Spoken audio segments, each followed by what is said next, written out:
Wherever there is digitization, there are cyber criminals. As digital transformation initiatives surged during the pandemic, cybercrime also took center stage. Data has become invaluable, and cyber criminals are trying to lay their hands on them. But simultaneously, enormous efforts are on to deal with this menace.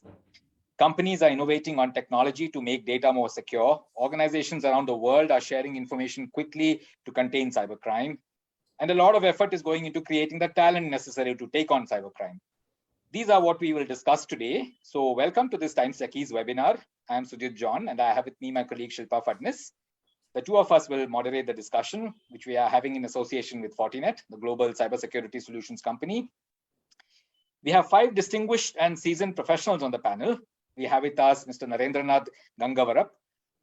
Narendra is an officer of the Indian Telecommunication Service. He's working as Joint Secretary in the National Security Council Secretariat with responsibilities for coordination and oversight in matters of cybersecurity activities by different entities of India in the government, public and private sectors. Prior to this, he was Deputy Director General in the Department of Telecommunications with overall responsibilities for policy formulation and implementation and matters pertaining to telecom network security of India. He holds a master's from IIT Delhi with specialization in VLSI design. Welcome, Mr. Narendra. Thank you. We have with us Dr. Rajesh Pillai. Dr. Pillai is a scientist with DRDO, part of the Ministry of Defense. Dr. Pillai joined DRDO in 1991 after doing an MSc in computer science from Pune University. Subsequently, while in service, he did a PhD from IISc Bangalore. Dr. Pillai has been working in the areas of information security and development of methods for getting security assurance. He led a team for creation of the iSafe environment, IT product security assurance framework for security certification of IT products. Currently, he is working towards co-opting other agencies and private Indian industry into becoming testing centers for carrying out security testing under the framework. Welcome, Dr. Pillai. Thank you. We will soon have Vinayak Godse joining us. Vinayak is Vice President at the Data Security Council of India. DSCI is a not-for-profit company set up by NASSCOM. He has over 27 years of experience in information security, IT transformation, telecom switching infrastructure, intelligent networking, and broadband infrastructure. He oversees DSCI's initiatives to enhance the security and privacy culture in the country, create trust in cyberspace, enact a conducive policy environment, develop a security community, foster global partnership. We'll soon welcome Vinayak. We have with us Kishore Reddy. Kishore is Senior VP of Engineering and Managing Director of Fortinet's India operations. He has 3 decades of experience in leading global teams that created products on cutting-edge technologies in consumer electronics, semiconductors, Wi-Fi, and cybersecurity industries. Teams he led have consistently been generating patents of considerable business impact. For the last 7 years, Kishore has been working on networking, Wi-Fi, and security products at Fortinet that caters to both on-prem and SaaS market segments. Welcome, Kishore. Thanks. Thank you, Shilpa. And we have with us Vishak Raman, Vice President of Sales for India, SAARC, and Southeast Asia at Fortinet. He has over 2 decades of experience in the cybersecurity space, including in Cisco, FireEye, Tata Communications, and others. Earlier, as the Senior Regional Director, India and SAARC Fortinet, he was instrumental in establishing and growing Fortinet's technology leadership and success story in India. He also set up the first of its kind Technical Assistance Center at Bangalore, which has over 200 engineers and provides 24/7 support to Fortinet's customers in India and the Middle East. Welcome, Vishak. Thank you, Shilpa. Great to be here. Thank you.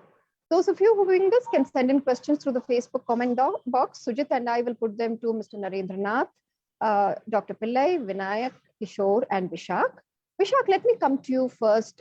Digital data is exploding. Cyber criminals are trying to lay their hands on this data. Give us a sense of the scale of the problem and the big issues that your customers are facing. Today, cybersecurity is no more an enterprise problem. It's today state-sponsored.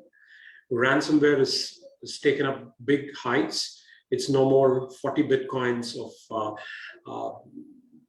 ransomware, but it's about anywhere between 8 to 9% of your sales revenue is being demanded as ransomware. And today it's state-driven, right? It's no more intelligent hacker sitting out there and driving carrying your digital attacks out there on your assets, but it's state-sponsored.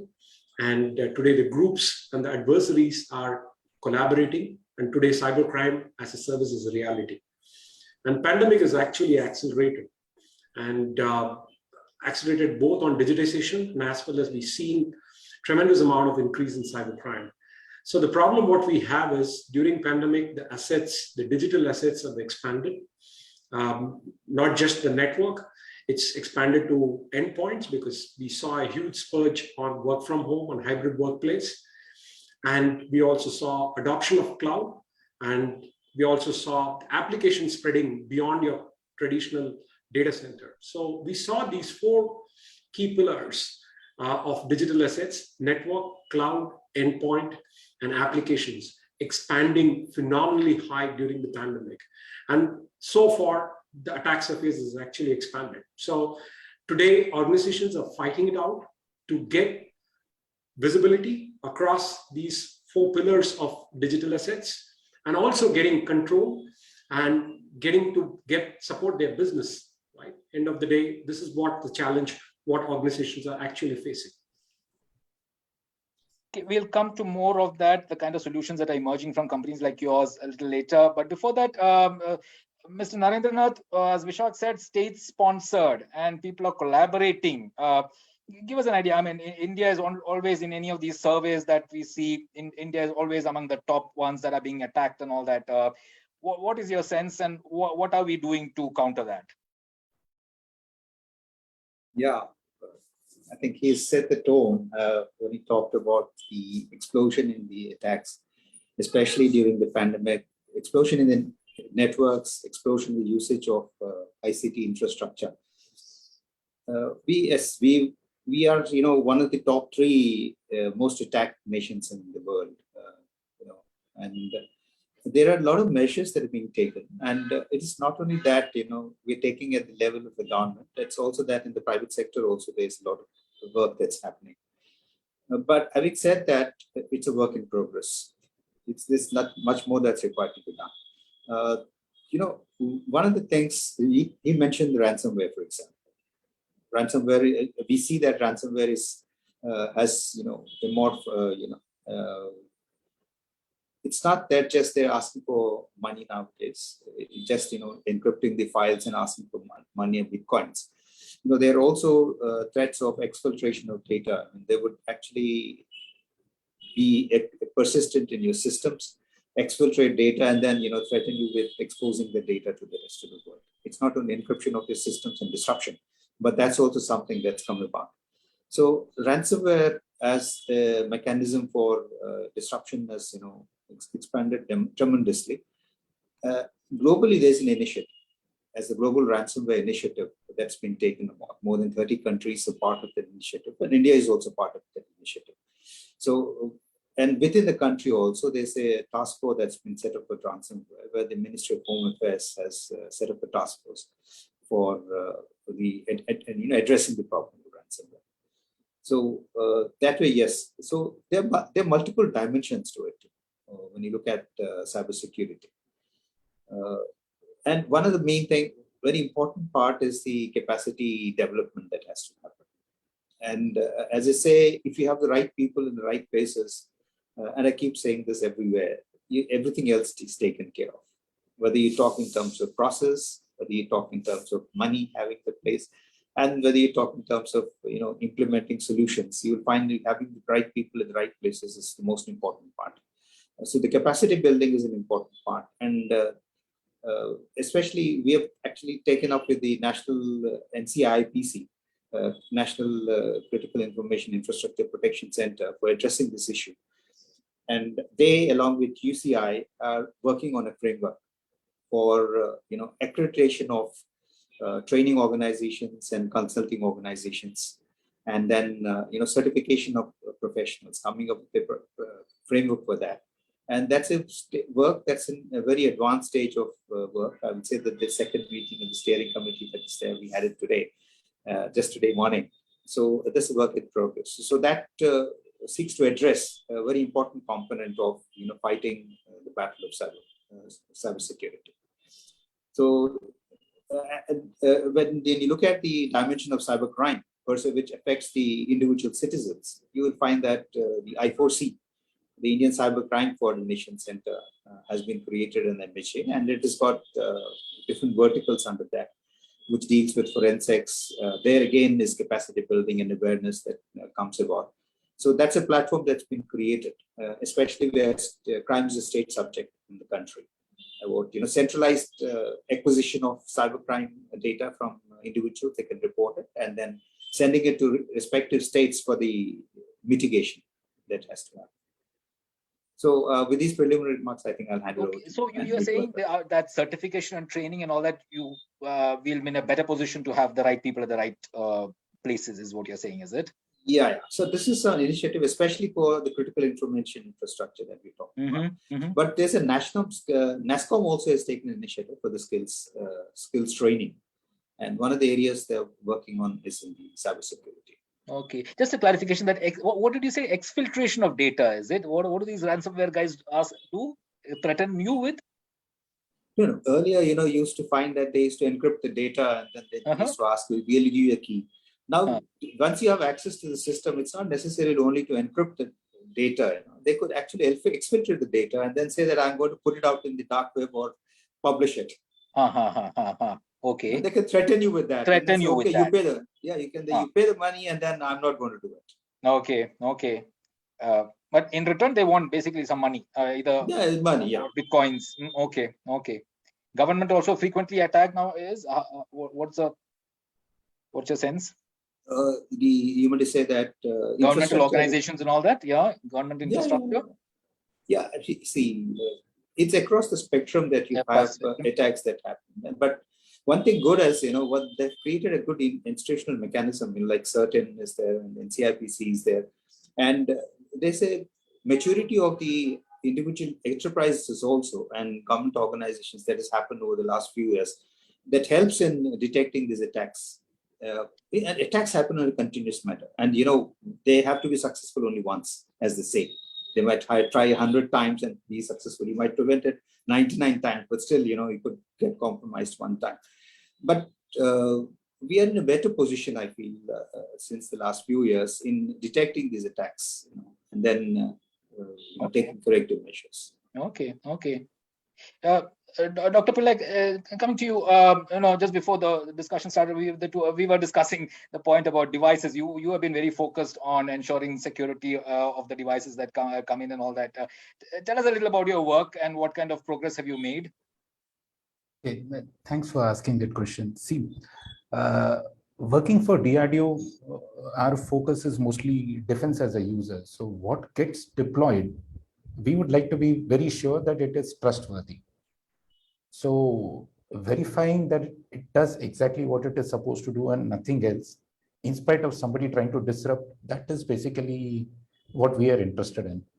And for doing that, we have to know thoroughly what is happening inside the device. And so some kind of framework for testing and certification we have tried to create on the lines of common criteria, but focused on defense as the end user. So this is one thing which we are working on. So as a framework, it is ready, but testing is an activity which has to be carried out by the industry. Like, it cannot be carried out by government. The scale at which testing and certification has to be done. We are looking forward to industry in India picking up this framework and getting into this area. And testing and certification done by that, of course, there will be a mechanism by which somebody will have an oversight, and those things can be inducted into services. So that is the broad approach to looking at devices which are trustworthy getting deployed. So that was one thing. And I think with respect to certification of personnel, of course, that is important, and getting right people deployed in the right places. So we need to have a huge ecosystem created. And this space is too huge. Like, we were looking at the cybersecurity part, there is this other part, which is the operational technology. Cybersecurity, information leakage and information loss is the major issue. And once it is lost, like, it is gone forever. Like, there's, I mean, even if you have a copy of it later, your information or your IP is lost. With OT, of course, it's a slightly different story. I mean, of course, it can make your life miserable if they manage to hack your system, but the focus there should also be on resilience. Like, how quickly can you recover after a cyber attack? So that is how we look at it when we are looking for secure devices. So here, information leakage is to be prevented. In OT kind of devices, we want fast recovery. Resilience is basically what we are looking at. So this is basically our approach to security right now. So, but you said there are always these backdoors possible. Is it difficult to plug those backdoors? Yeah, I mean, no one can give you 100% guarantee in this particular thing. Even common criteria, they nicely decided to call their scheme like, we'll give you something called an evaluation assurance level. That is, I've carried out evaluation which is up to this level. They are not going to tell you this is secure up to this level. You should not understand EAL4 doesn't as implying that it is secure up to level 4 kind of thing. That's because they've tested only what has been listed out in the document. There can always be something which is not in the document, which can provide a means for subverting that entire setup. So this backdoor can happen anywhere. It can be in the software, firmware, OS, or even in the hardware. And finding out up to firmware, possibly people can do it with some effort. But if it is in the hardware, it's a totally different ballgame. We are, we have to do a lot of R&D to get into finding out trapdoors in the hardware. But up to firmware, possibly we should be having competence in India. Okay. Can I supplement something to what Pillai has said? Yeah, sorry. It's okay if I go ahead, absolutely. Yeah, okay. So one of the things regarding the testing that he talked about, and the backdoors that he talked about. So we looked at cybersecurity from two parts. One is the security architecture of an equipment. That's whether it's having a robust cybersecurity architecture or not. So, and the other is the intent of the vendor, whether he's having malicious intent or not. Because, the security architecture could be very good and as per the standards, but if the intent of the vendor is not proper, he could implant something which is very difficult to detect. So we have to address both the dimensions. So in India, we are trying to do both. So one of the dimensions is the security architecture part, and compliance to standards is something that Dr. Pillai was talking about. For in the telecom sector, for example, they have come up with what is called Indian Telecommunication Security Assurance Requirements. And those requirements are formulated with the government. They have an institution called the National Center for Communication Security in Bangalore, which does this work. And then labs are accredited in the private sector, which do the testing against these requirements of the country, security requirements of the country. So that is one part of it. The second part, the Indian part, is something that recently that the government has come up with a framework. The cabinet had approved in December of 2020, a national security directive for the telecom sector, where only trusted products from trusted sources can be put into the networks. Okay, and that mandate became effective from June 15th of last year. So where you evaluate the vendors as trusted sources based on various criteria of ownership, from where they are, and previous history, and things like that, and some intelligence inputs. And the product also is evaluated to be trusted product. Look at the components. Where do the components come from? Where is the design happening? So whether these design and components are from trusted sources themselves, and then the product is declared as a trusted product. And only those products can go in. The power sector is also working on a similar scheme where they want to put trusted product into the systems. So this is an activity that's happening on a multi-dimensional mode in both the dimensions. Okay. So we look at all countries and companies. Is it when we figure out, okay, which is a trusted country, company, and all that? Yeah. So currently what's happened is we are looking at, what the service providers, what is the type of equipment they want to induct into the network. They come to the government. There's a portal that's been created for the Trusted Telecom portal. They put in that vendor and name of the vendor and the equipment they want to procure. And those is evaluated and then it's communicated to the industry at large. So then they can go ahead and put them into the systems. Okay. Vinayak, I wanted to ask you both Mr. Narendranath and Dr. Pillai, both talked about talent, of course, and DSCI, of course, involved in helping create that kind of talent. Give us a sense of the gap that we have, and how exactly are you going about bridging that?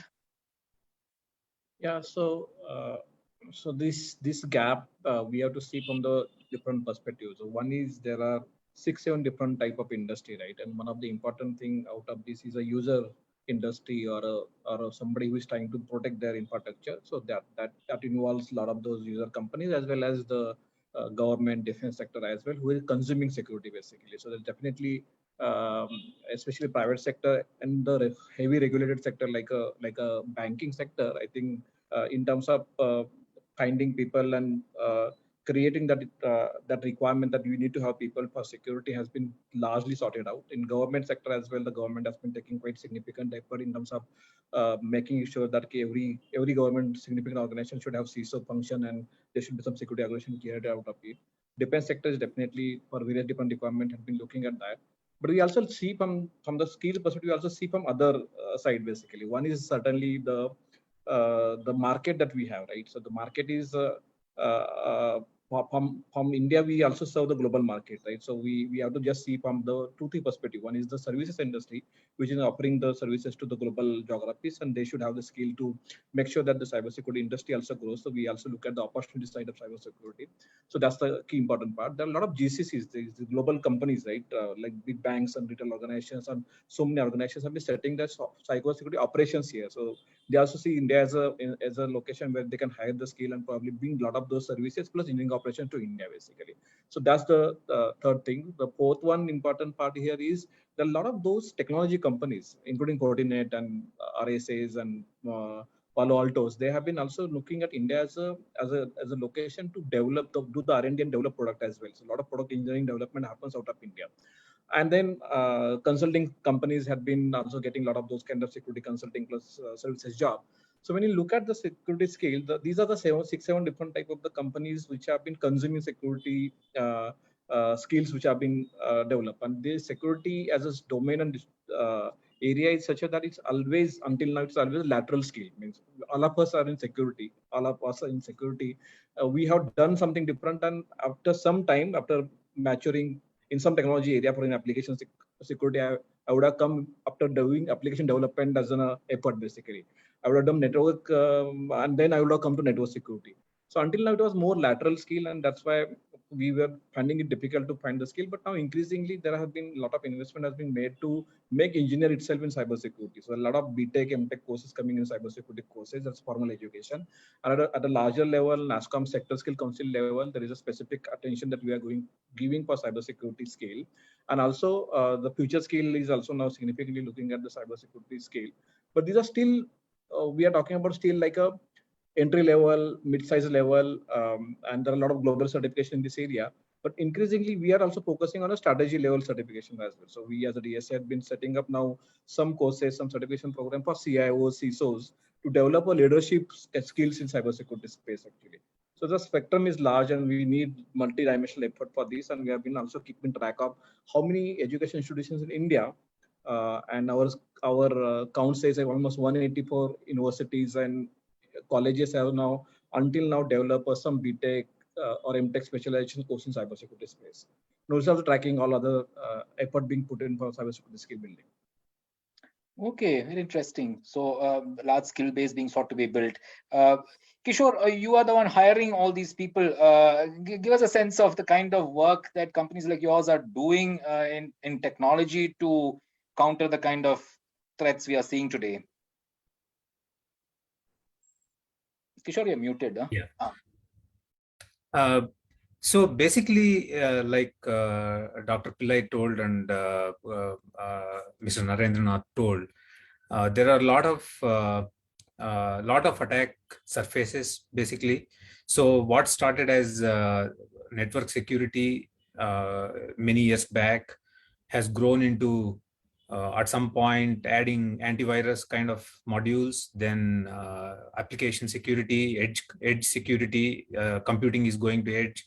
So nowadays it is very difficult to say cybersecurity is only this or that. I mean, it is all encompassing. Therefore, the companies are also working at solutions that will basically protect their customers in various of these attack surfaces.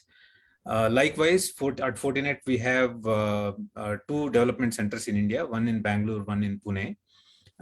We do in total 13 products of Fortinet from India centers. We start from securing the code itself after probably some of you are aware of the SolarWinds attack a year back, where in the code itself there was a backdoor entry, and they didn't know. Over a period of time, somebody forgot a hard-coded password and somebody just got in, and they kept stealing a lot of information from a lot of customers of SolarWinds, right?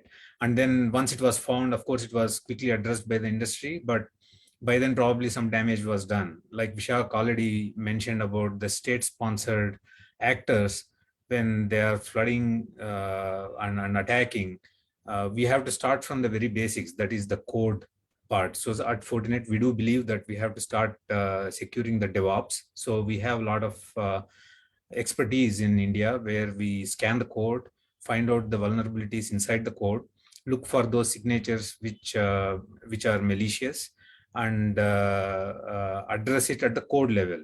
Of course, some things escape from that, and then people get into application level.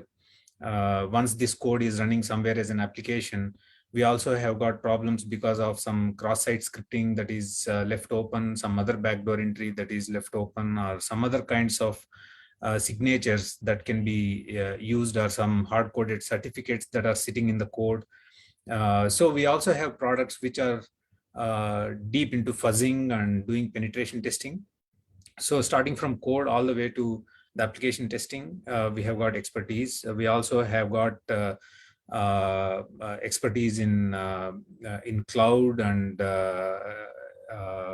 Wi-Fi and switching and all those kind of elements in the network, where as at Fortinet, we do believe that security has to be built into any of the products that we sell. It is not a pure play network element anymore. So security is all through and all built across. Like as I told, we do a lot of products, including the monitoring tools that go into security operating centers. So yeah, we start from coding issues and go all the way to the network elements, securing those, getting into the application security, getting into the SOCs. On top of that, we also have got a lot of AI and threat intelligence related functions that are carried out from the centers in Bangalore and Pune. Because of the amount of data, if you don't learn from the patterns and put it to good use in predicting what is coming based on the events that are occurring in the network, be it network failure events or security breach events, it will be very difficult for the products to do it in a very brute force way. So these are the areas that we hire engineers in. Somebody spoke about the training, right? So Vinayak spoke about it. On the training side, Fortinet is one of the very large enterprises which has made our network security expert course, which has got 8 levels. Level 1, 2, 3 is for basic, 4, 5, 6 is for advanced, and 7 is for 4, 5, 6 is for technical knowledge, and 7 is for advanced, and 8 is for super advanced kind of levels. Passing this is pretty difficult. Level 8, where very few people across the world are level 8 NSEs. But at various levels, we have more than 7, I mean, almost approaching 1 million people trained already in NSE. It has been made completely free. India, is it? No, not in India. This is global numbers. It is completely free now. Earlier, it was a paid certification course. It has been made free during the pandemic because of the events that are occurring. Okay. As part of community service that we are doing. How much of the technology work of Fortinet is done out of India? All these technologies that you are describing. So the core OS of Fortinet, which is called FortiOS, is still done out of our Americas. A lot of other products which are around FortiOS, which integrate seamlessly into FortiOS, look at the data that is coming out of FortiOS, is all done. Quite a lot of it is done in India. Okay. Anything that India lacks in terms of talent? At this moment, I think on threat research, I wouldn't say we lack talent, but we can do better. In terms of number of engineers, like again, Vinayak said, many people have come from lateral space into cybersecurity. Over a period of time, we kind of picked up and then started working on the product, started developing these competencies. I think a lot of people came from networking side. Some people came from antivirus side into the domain. I think we have come quite a long way. I think we have a lot of companies now, including our competition, which are having R&D centers in India. We have really come a very long way, especially in the last 5 years. I think it is exploding. The talent explosion is pretty huge. Okay. Shilpa? Is it okay if I ask? Yeah, go ahead. Okay. One of the things that comes to mind is that, the BTech syllabus is heavily loaded. So, sorry, BTech the syllabus? BTech syllabus is heavily loaded. Okay. Yeah. And then Mr. Vinayak had talked about, BTech courses in cybersecurity and all. And I would like to ask from Mr. Kishore Reddy that, how do we, and one of the things about understanding security is we have to understand the underlying technologies, the operating system, the applications, the development practices and all of that. How does he see, merging cybersecurity at the BTech level without, and how do you ensure that these people get the basic technology right? Yeah, so Mr. Narendra, I mean, a few years back, I see that you have a VLSI degree. So a few years back, or a couple of decades back, networking was in that nascent stages. I think we did not have a lot of courses at engineering level, which addressed networking, even in computer science. But nowadays, I think quite a lot of people automatically learn quite a lot of stuff by the time they graduate. Likewise with VLSI, we did not have, I mean, all we were doing was maybe PCB level. I think VLSI was very big, a big step for many people in India. FPGAs themselves were a very big step for people in India. I think it will take some time. I don't think a full-fledged course on cybersecurity at this point in time is how it is evolving. Like networking, like VLSI, I think some parts where I think which are probably redundant have to be removed from the course to keep the course balanced and not overloading the student. And then some later technologies have to be brought in. Probably we also have to have new streams, like artificial intelligence and data science is today a new stream of engineering. I do expect at some point cybersecurity probably will have some say or some kind of special mention in engineering course, probably computer science and cybersecurity. Or I'm just thinking loud now that you asked the question. So I think it is happening. Means I may add briefly on this part because I have been closely seeing this, and there's a small report also I created on this part.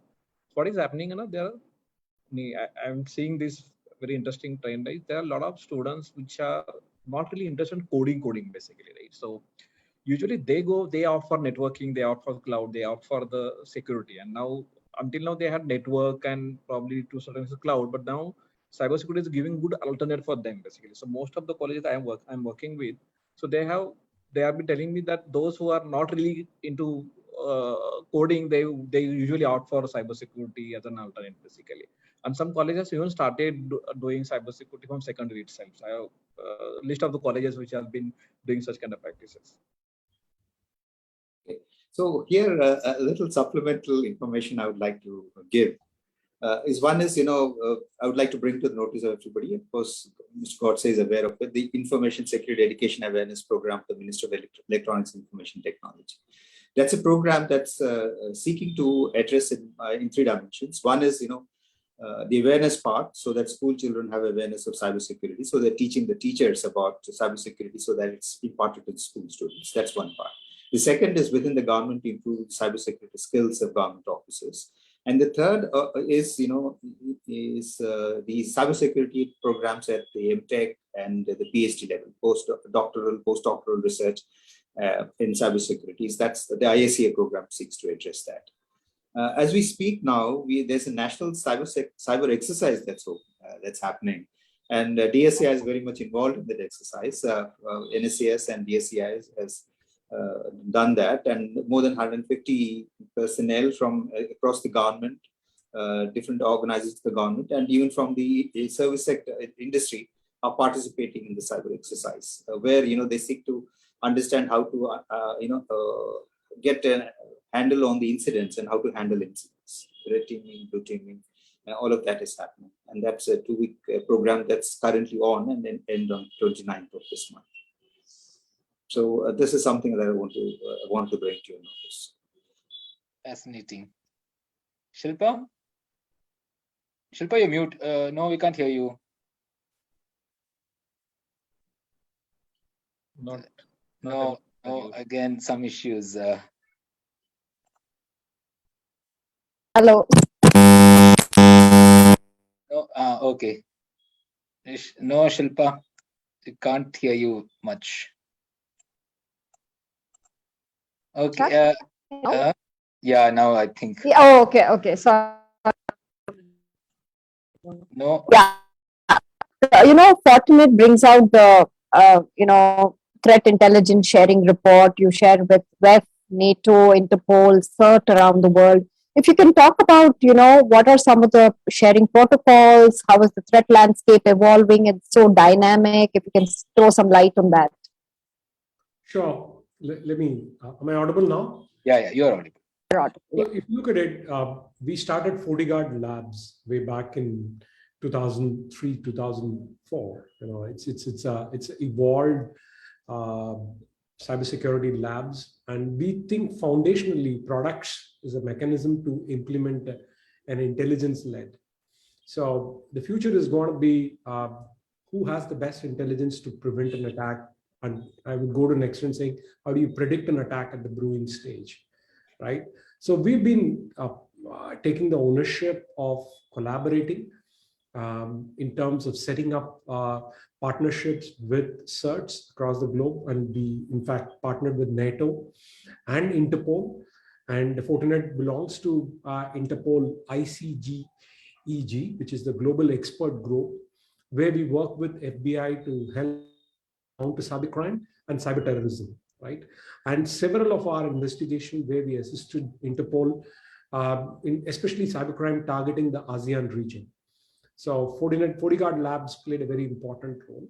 And we are also a founding member of Cyber Threat Alliance Group, CTA.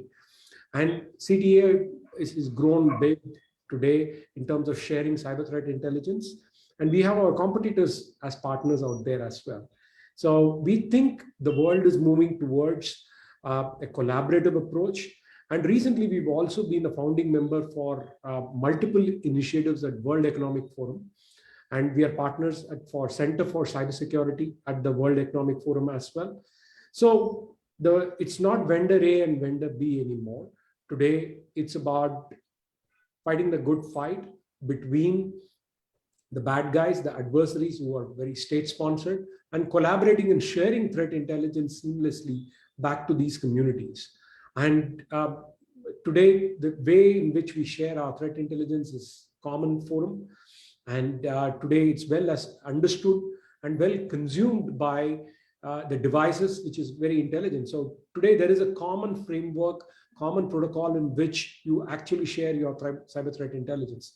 It's no more, it's only Fortinet devices will understand FortiGuard's labs threat intelligence. Today, the industry standards have evolved and whereby you can cross-reference and collaborate. And I think the world is moving towards an intelligence-led fight rather than just a technical product or services. So I think we've all realized, and Fortinet has gone, built a platform-based approach called FortiMesh, which is what Gartner propagates very clearly, that world is moving towards a platform-based approach, not just a point product. And there we have close to about 400 partners coming and integrating with our mesh architecture. That means we collaborate with our competitor, we publish open APIs, in terms of collaborating for any industry to pick the threat intelligence. So we are moving to a collaborative world on cybersecurity threat intelligence per se. And the future will be not fought on warheads, but fought with cyber threat intelligence, because that's what the state-sponsored adversaries are, can be mitigated and controlled. That's our view. Okay, I wanted the others also to weigh in on this collaborations with, of course, public, private, of course, but also other countries and all that. Dr. Pillai, Mr. Narendra, Nath, Vinayak, these kind of collaborations. Dr. Pillai, you want to, you have something to say on that? Yeah, collaborations on getting threat intelligence would definitely be useful. Like we were actually planning to have somebody from CERT and also for this session, I believe. Like definitely sharing threat intelligence will actually help in patching up and recovering very soon from any disaster. And it's not something which one organization or one company can manage. It has to be a collaboration alliance. So that way, what our friends have been saying is right. Like we have to collaborate, and that is the only way to survive. Okay, okay. Mr. Narendra Nath? Yeah, collaboration is important. Yes, we have this bilaterals with different countries where we have the CERT to CERT MOUs that are signed. With many countries we do have. So where we have the part of the MOUs regarding sharing of threat intelligence and threat intelligence. That's an important component of that. And we have standardized platforms through which we share this threat intelligence. That's one part of it.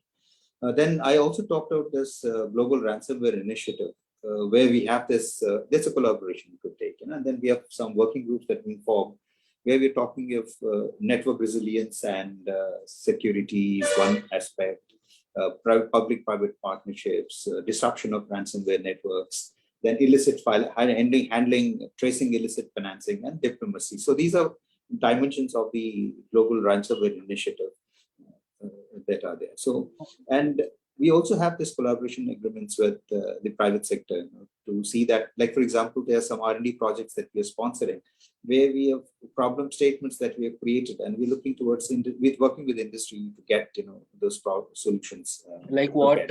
Like any example you can think of? Yeah, for example, one of the problems we found is that having a reference architecture for security. Like, any organization, they do not know. Multiple organizations come up with their own solution based on understanding the solution. So we thought, why not look at sector-wise and then come up with a security reference architecture, where the organization would then know, what is it that they have to put into their networks and what sort of products that are available for that.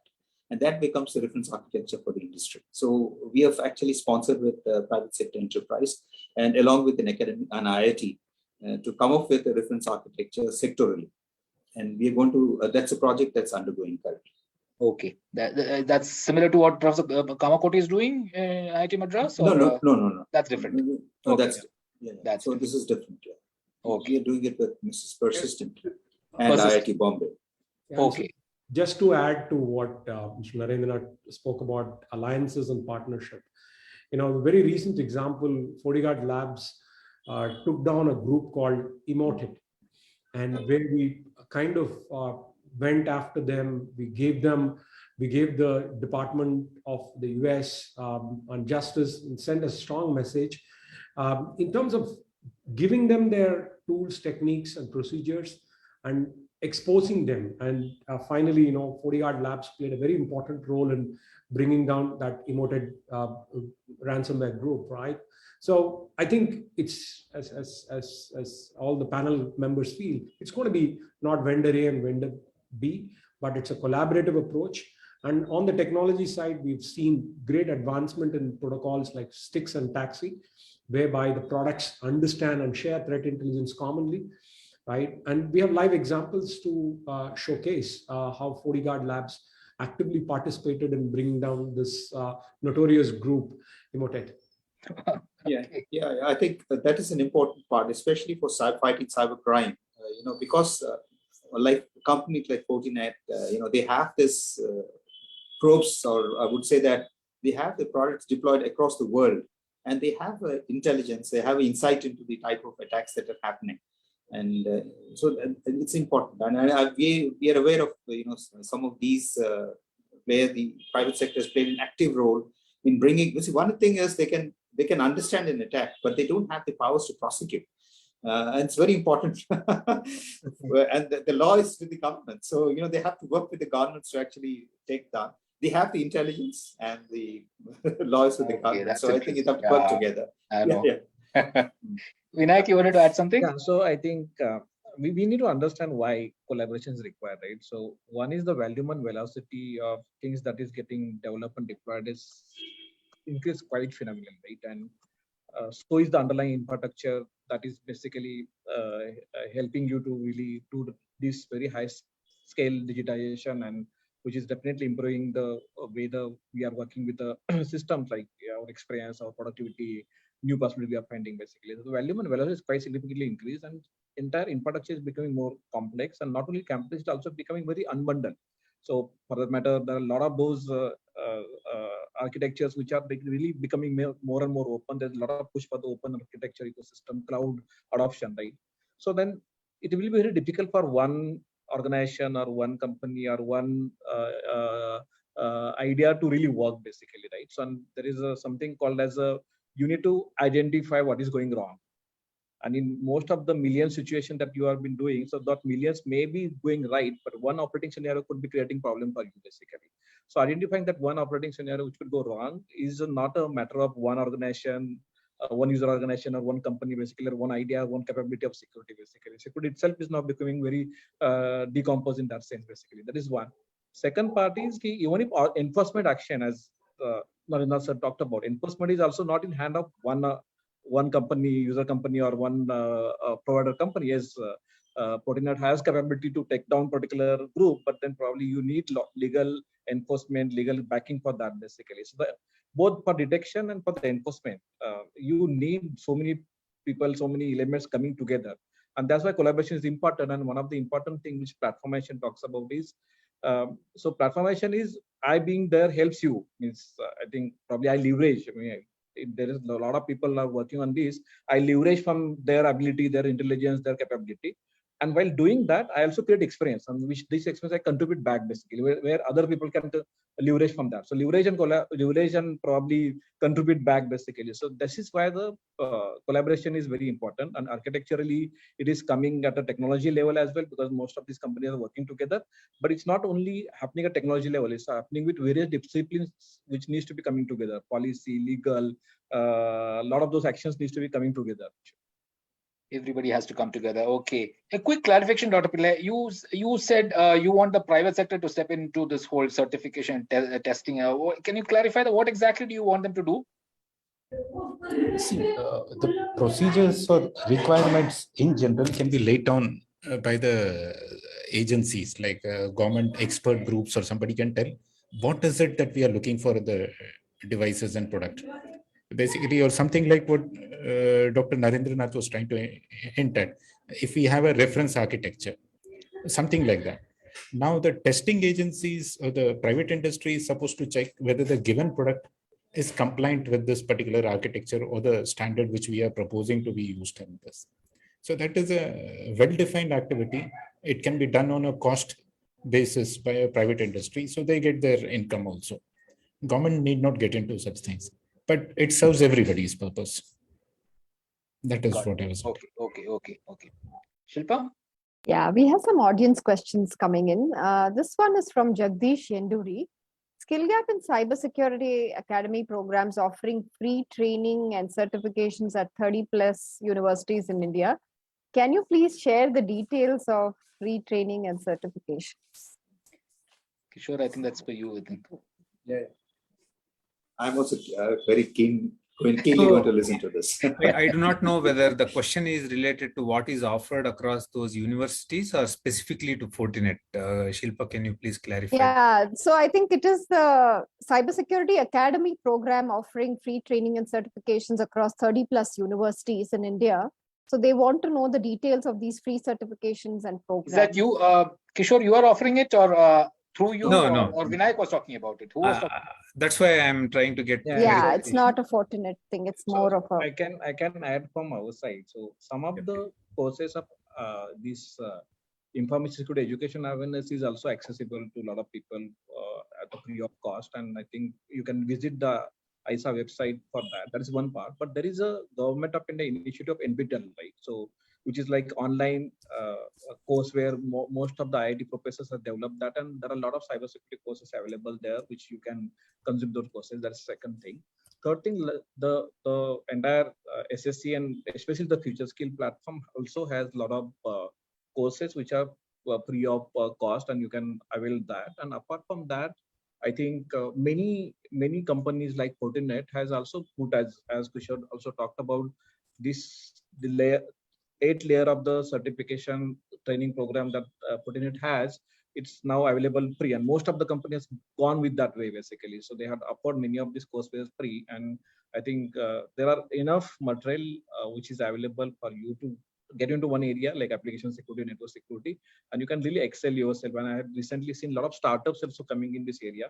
They're going to even tier 3, tier 4 cities. So recently I've seen one platform which is going to tier 3, tier cities and giving opportunities to the girl students to learn and come to the cybersecurity industry basically. So I think there are a lot of possibilities that are now been there, and they are now easily accessible and also free to use in most of the cases. Sure. From Fortinet point of view, anybody can just go to training.fortinet.com, and there are a couple of options there. If they choose the option called public, it will ask them to register, and then once they register, they have access to the entire training course for free. You have to pass NSE level 1 to be able to access the next level and all the way up to NSE 8. Okay. In India, have you had people passing this one, the 8th level? Yes, we did have some instances. Yeah. Okay. Guess what, Sujit? Despite doing all of this, number of cybersecurity professional skill gap is so high. By 2025, we still have unfilled jobs close to about 1.5 million across the globe. So we need more people to avail these certifications and get their skill gap closed. So okay. Doing our bit, we need more. What basic qualification would those people require? I think it's basic to start with their engineering, or you can have specialized courses like CISSP, CISA, or if you want to get into the auditing part of it, ICSA ISACA has a good certification. So you can choose your stream, whether you want to go into the engineering way, you want to go into the auditing way, you want to go into the consulting way for specialization. And this product certification help you to get your foundational part of it. So I also would like to add there, like they say that not all who work in healthcare are doctors. Not everybody who works in cybersecurity is a hacker or a coder. Yeah. There are a lot of jobs in cybersecurity.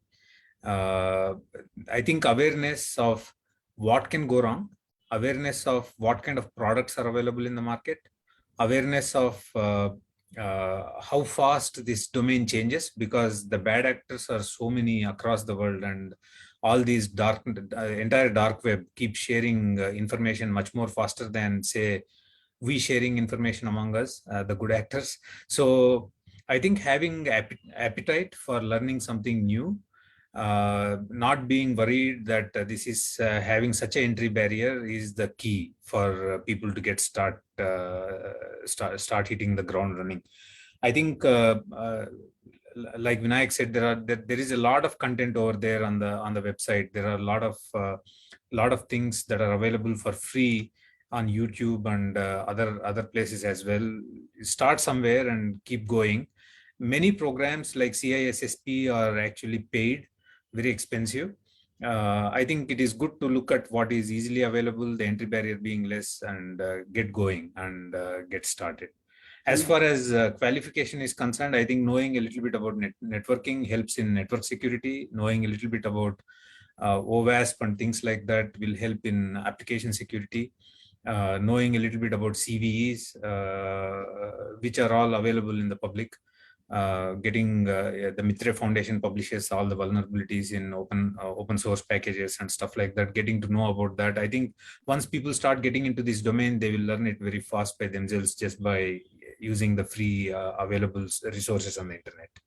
I've just pasted on the chat section link so that people can avail those free trainings what Kishore actually spoke about. Let's get India much more cybersecurity aware. Yeah. We'll put that on the Facebook link as well, Vishak, the one that you sent. Yeah. So there is one quick question again from Pritish Rastogi, and maybe Kishore, you can all these products that we build, can that be based on blockchain? I think he's assuming that blockchain is far more secure and use of AI analytics and all that. If yes, then what are the constraints limiting us from doing so? I think with respect to what can be used for the product is a moot point. As the technology changes, we move from one technology to another technology to make it more robust. The answer is nothing limits anybody from using any technology out there, right? It is a matter of taste and a matter of how secure it is. Sometimes you need to be a little bit also cognizant of the fact that you have a lot of legacy already built. And the product has to work with various technologies that you have already deployed in the market, and you cannot just change the customer from version A to version B overnight. So I think this is an evolving thing, like any engineering evolves, and we constantly look at what technologies are relevant for us and what technologies are obsolete, and we phase them out. The obsolete ones will be phased out over a period of time, and the new technologies will be embraced without any fear. So there is no reason why somebody should not use or somebody must use. I think it all depends on what the application is, and I mean, wherever you need to maintain ledgers and things like that, yes, blockchain will be used. Where it is not, I mean, it is overkill for no good reason. So I think it is something that people in the industry continuously evaluate and embrace.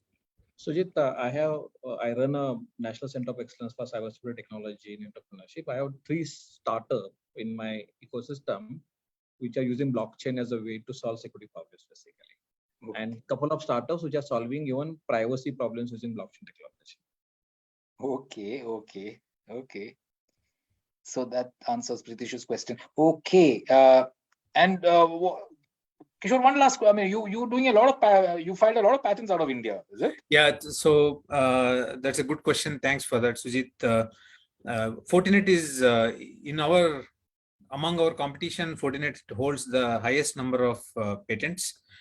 We have over 1,300 patents awarded and another 250 in the pipeline to be awarded. Of which this is global patent portfolio, of which more than 200 patents have come from the India centers so far. So we have very high-end work that happens. The people are constantly looking for patents. We have a very rich portfolio of patents, which has been developed over a period of last 7-8 years. Okay, wonderful. I know we are out of time. Great discussion. Obviously, enormous work happening both in the government side and in the private sector on cybersecurity. But there's a lot more to go. As all of our panelists said, we require a lot more talent. So enormous opportunity for those who are looking for good jobs. India needs it. A lot of the companies need it. A lot of courses available for you to take and become experts. So thanks a lot, Mr. Narendra, Nath, Dr. Pillai, Vinayak, Kishore, Vishak. Really nice having you on this panel. I think we discussed a broad set of questions, and I think we covered quite a bit. Thanks a lot again. Hope to have you again soon. Yeah. Thanks, Sujit. Thanks, Thank you. Thank you. Have a great day, all of you. Bye. Bye.